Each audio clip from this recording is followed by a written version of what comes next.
Bonjour, avec vous toujours la maîtresse Abir qui vous enseigne cette année la matière de français à l'établissement Dua Daibouni.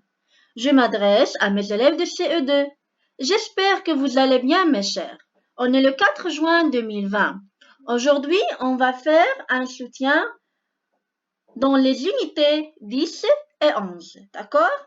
Et donc, on va terminer maintenant le programme de grammaire, d'accord mes chers élèves? D'accord. Allez-y. Donc, la leçon de l'exercice 1, c'est le groupe sujet verbal. Donc, qu'est-ce que ça veut dire le groupe sujet? Le groupe sujet est un mot ou bien un groupe de mots. Écoutez bien. Exprimons quoi? Exprimons une action et répondons à la question. Soit qui est-ce qui, soit qu'est-ce qui. D'accord? Exemple. Par exemple, mon ami est couché dans son lit. D'accord? On va poser quelle question? Qui est-ce qui ou bien qu'est-ce qui? Qui est-ce qui? D'accord? Qui est-ce qui toujours? D'une personne. Et qu'est-ce qui? D'un objet. On a déjà vu. Vous me rappelez bien? Bravo.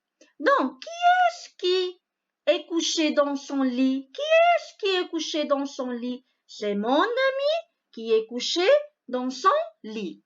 Donc, mon ami, d'accord? C'est la réponse de la question qui est-ce qui? Bravo. Le train fonçait à toute allure. On va poser quelle question, pardon? Qui est-ce qui ou bien qu'est-ce qui? Le train, c'est un objet. Donc, on va poser la question qu'est-ce qui fonce à toute allure? C'est le train. Bravo mes chers élèves. Mais attention à ne pas confondre un sujet inversé avec un complément d'objet direct. Par exemple, dans ces prairies fleurissaient des marguerites. On va poser quelle question? Qu'est-ce qui ou bien qui est-ce qui? Qu'est-ce qui? D'accord? Parce qu'on a des marguerites. C'est un objet, n'est pas une personne. Bravo. Qu'est-ce qui fleurissait dans ces prairies? C'est les marguerites qui fleurissaient dans ces prairies. Bravo. Des marguerites est le sujet de la phrase. Comme mon ami, c'est le sujet dans la phrase. Le train est le sujet dans la phrase. D'accord? D'accord, mes chers élèves. En conclusion, si vous avez un doute, remettez la phrase dans l'ordre. Des marguerites fleurissaient dans ces prairies. Donc, qu'est-ce qui fleurissait? Des marguerites. D'accord, mes chers élèves? D'accord, j'espère que vous avez bien compris la leçon. Maintenant, passons pour expliquer la question. Soulignez le groupe sujet de chaque phrase. On a combien de phrases? On a 1, 2, 3, 4, 5. Donc, on a 5 phrases. Sur le sol boueux tombent des feuilles mortes. Au coin de la rue attendait une patrouille de gendarmes. La quatrième phrase, près de la gare, station, l'autobus. Pardon, la troisième phrase.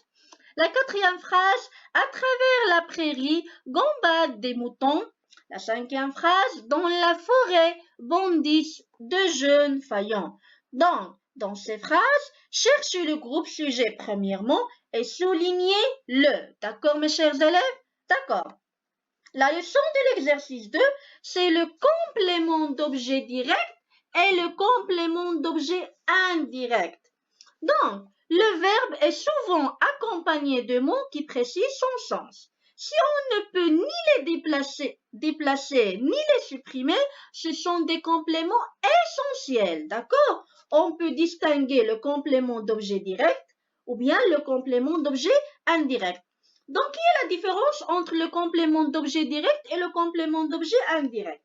Le complément d'objet direct, mes chers élèves, le complément d'objet indirect qui est introduit par une préposition. Et le complément d'objet direct, il n'y a pas d'une préposition dans le complément d'objet direct. On ne trouve pas la préposition, d'accord? Parce que c'est le complément d'objet direct. On va faire un exemple. Par exemple, Ahmed range son vélo. D'accord? Donc, où est la préposition ici? On a une préposition? Non. Donc, son vélo, c'est un complément d'objet direct. Bravo.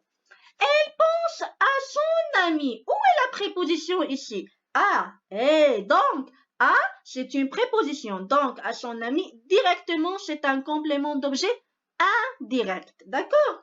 L'avion atterrit à l'aéroport. Donc, ici, où est la préposition? À, bravo. Donc, où est le complément d'objet indirect à l'aéroport? Bravo, mes chers élèves.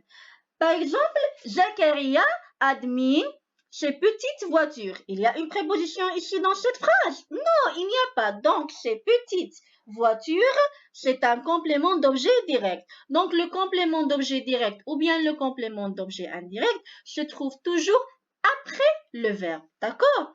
Donc, on cherche le verbe.